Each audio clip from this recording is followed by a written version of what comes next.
ஷேய் எப்பா விஷ்ணு பிரமா 12 ராமேஸ்வரம் அமர்நாத் எல்லாமே இவர் பீமாசங்கர் எல்லா களத்துலேயும் இறங்கிட்டார். வெளிநாடு பூரா இறங்கிட்டார்ப்பா.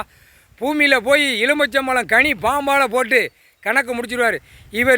இவர் பவரால் எறிவார். ஐயா எங்கள் அண்ணன் ஈஸ்வரன் எங்களுக்கே உலருது தளருது. ஏப்பா அடுத்தாப்புல அரசியல்வாதி நியமித்த இராணுவ முப்படை வீரர்கள் குண்டு தயாரித்தது அவன் எறிவான்.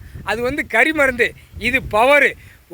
ஒரு எலுமிச்சம்பழம் கனியில் எரிஞ்சார்னா 1500 அரசியல்வாதி செத்து போவான். ஒரு எலுமிச்சம்பழம் இவர் கைட்டை வீசி எறியல ஆயிரக்கணக்கான எலுமிச்சம்பழம் போவோம். பவரால் செத்து போவான், மடிஞ்சு போவான். இப்போ உலக நாடு இவர் போர்க்கழகத்தில் இறங்கிட்டாருப்பா. உள்ளே இது பார்க்கணும்ல. அந்த காலத்தில் கொடியை தூக்கி போர்க்கழகம் நடக்கும். மன்னராஜ் ராஜராஜ சோழ இவன் எல்லாம் நடந்துச்சு. ஜமீன் காலத்தில் பூரா இடத்த வச்சு குத்த வச்சு இந்த அரசியல் கொடியை தூக்கி பாழாயிட்டான். அப்போ இதை முடிக்கணும்ல. இப்போ டெல்லி டு தமிழ்நாடு வரைக்கும் அலற விடுவார். எல்லாமே எலுமிச்சம்பழம் கனியில் போர் வீலர் விமானம் ட்ரெயினில் எரியுதப்பா. அம்மா இவர் எரித்துதாரப்பா. உட்காந்து காலையில் கரெக்டாக உட்கார்ந்தார் லிங்கத்தில். வீசி எரியலை எவ்வளோ எலுமிச்சம்பழம் போகுது. அம்மா ஆத்தா நாங்களே அலறி போய் நிற்கும். விஷ்ணு பிரமா அம்மா எங்களுக்கு கண்ணு கட்டுதப்பா. நாங்கள் எங்கள் அண்ணங்கிட்ட மோதினோம். இனிமேல் எங்கள் அண்ணனை பார்த்து தலை குனிஞ்சு தான் நாங்கள் நிற்கணும். விஷ்ணு பிரமா புரிஞ்சுக்கப்பா. போர்க்கழகத்தில் இறங்கிட்டார்ப்பா.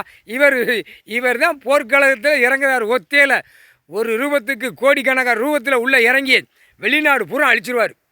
ஒன்றும் இல்லாமல் அதை வெளிநாடு முடிப்போம்னாரா. இப்போ போர்க்காலத்தில் இவர் தான் இறங்குதார்.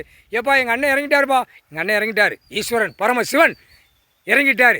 அப்பா ஆத்தா சோழி முடிஞ்சோம். எல்லாம் கட்டடம் பூரா இந்த கண்டார வலிமை அரசியல்வாதி உலக நாடே பாழாக்கிட்டான். கொடியை தூக்கி கண்டார வலிமை இந்த செம்மத்தில் கரு வேரோட செத்து மடிஞ்சு போடா போட்டாச்சுரா. சனி நீ பிடிச்சி ஆட்டிடப்பா. 8 நாட்டு சனீஸ்வரி ஆட்டிரு. கரு அறுத்துடணும். இந்த செம்மத்தில் அவன் கொடியை கண்டார வழி ஒரு நடிகர் ஒருத்தன் ஆட்டுதான் தமிழ்நாட்டில். அப்படி 2 காலை பிளந்துட்டு ஆடுதான். அவனை சொல்லி முடிச்சிரு. நடிகர்ப்பா. புது கட்சி நடிகர். அவன் பேரெல்லாம் சொல்லக்கூடாது. இந்த பேர் பார்க்குறவன் புரிஞ்சுக்கணும். கொடியை தூக்கி அப்படி பொண்டாட்டிக்கு தேய்ச்சிட்டு ஆட்டுதான்.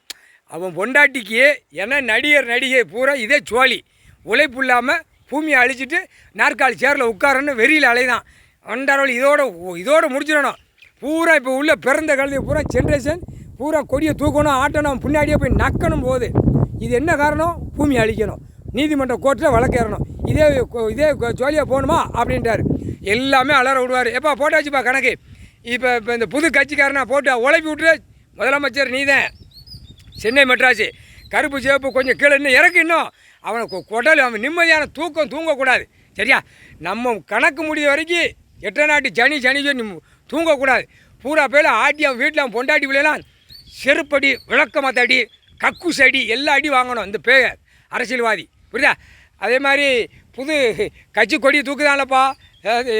நடிகர் அவன் 2 காலை கையை தோளில் தூக்கி போட்டு இப்போ 1000 கோடி பேப்பர் டன்னாக வச்சுருக்கான். இறக்கி அந்த நாற்காலி சேரில் உட்காந்து அப்படி ஆட்டணுங்க.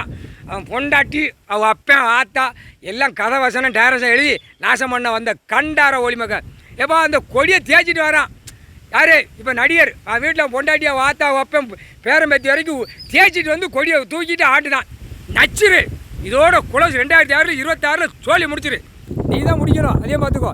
இவர் பாம்பு எரிஞ்சிட்டாரு. சென்னை மெட்ராஸில் இப்போ சுற்றிக்கிட்டு இருக்கு. மெட்ராஸ் ஃபுல்லாக 500 கிலோமீட்டருக்கு சுற்றி எலுமிச்சம்பழம் கனி பவரால் சுற்றிக்கிட்டே இருக்குது. சோழி முடிச்சிருவார். நீ என்ன செய்த? ஆட்டி விட்டு. சரியா? எப்பா வெளிநாடு எப்பா இறங்கிட்டார். களத்தில் தலப்பா கட்டி இறங்கிட்டார். கடவுளே இறங்கிட்டாருன்னு என்ன நடக்கும் பார். என்ன நடக்கும் பார். முக்கால் சத்தியப்பா.